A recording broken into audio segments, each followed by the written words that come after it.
The first time I skydived, it was just me and the plane. I remember being so darn excited. Big smiles throughout the entire ride up. I was jumping, I was talking and laughing with the pilots and the instructors. I was so looking forward to this jump. I wanted to feel the wind in my face. I wanted to feel the adrenaline rush through my entire body. Most importantly, I just wanted to go up there and witness the earth as a whole. I was so ready. I was so excited. I was so happy. The second time I went skydiving, I wanted to bring back that feeling, but I went with more people this time, and the excitement was still present, but I was the last one to jump. I remember seeing everyone's faces. The people who jumped before me, they had a range of emotions. Fear, anxiety. They didn't want to go jump. They were holding the doors. There was so much fear that suddenly my excitement transitioned into fear. Man. Something that I've never learned in my skydiving experiences has now become a learned experience. The fear that I was looking at in front of me, I felt in my own body. I embodied it. I didn't like that. I was so excited to go up there, but why did I suddenly feel so much fear? Looking back at it now, I see how our bodies and our minds constantly absorb and mirror what's around us, whether it's people or the environment. Watching their fear was almost like taking unsolicited advice from their nervous systems to inform my experience and my decision. I didn't want that. I didn't want to do it. This same learning I encountered a while ago when I went on a hike with my friends. We stopped by this mini waterfall-like creek, and we were so ready to just jump in the water. One of my friends was so excited, ran in, and then jumped into the water. And later realized how cold it was.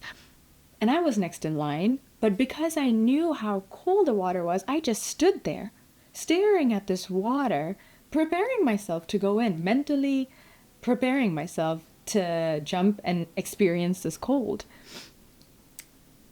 But standing there does not make the water physically any warmer. You jumping in and experiencing it will teach your body to adjust and get used to it, and therefore making it warmer.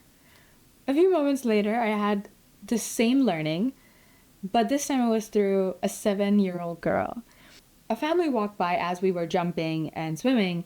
This little girl, she looks at us with so much excitement and says to her moms, "Oh, I want to go do that." Her moms said, "Yes, go do it," encouraging her.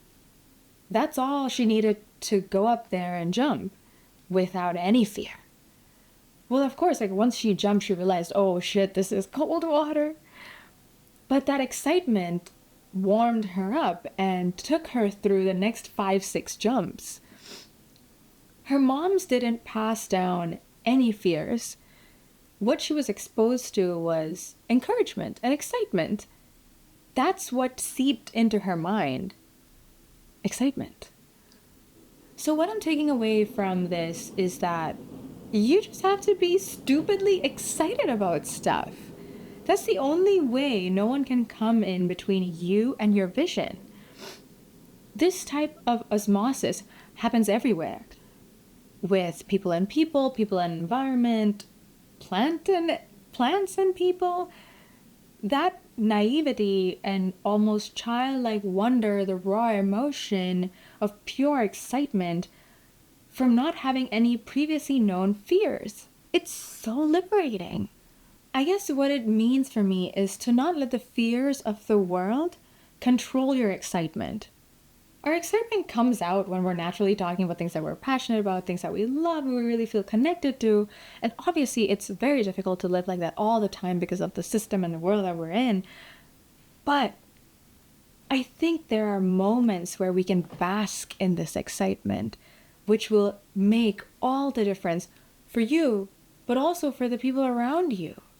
This also goes back to the osmosis thing I was talking about, and how there is a very strong psychological phenomenon because of what we have called mirror neurons. Most of us are naturally empathetic beings, I hope, and we kind of embody what the other person is putting down. It also happens with the energy of the environment. So very similarly, in my skydiving activity, I soaked up all the fear I was witnessing. So I'm seeing it as a mix of choosing what you want to be exposed to and the environment that you're in, because it will actually manifest within you. I remember hearing about this study, I think it was Bell Labs or a consulting firm, where researchers were trying to figure out what made their top performers different.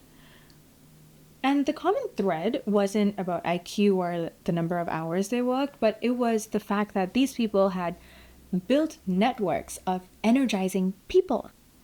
That's it. People that made them feel capable and excited. So the research shows that being connected to somebody who is an energizer will ultimately make you a better performer.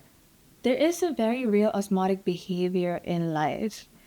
And we can choose to surround ourselves with people who complement your energy, or you can choose to actively and consciously have to put up these walls to prevent that energy from entering.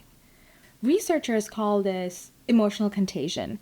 Within a few hundred milliseconds faster than conscious thought, your facial muscles start mirroring what you see, your heart rate begins to align with the people around you, your body imports their emotional state before your mind can even understand what's going on.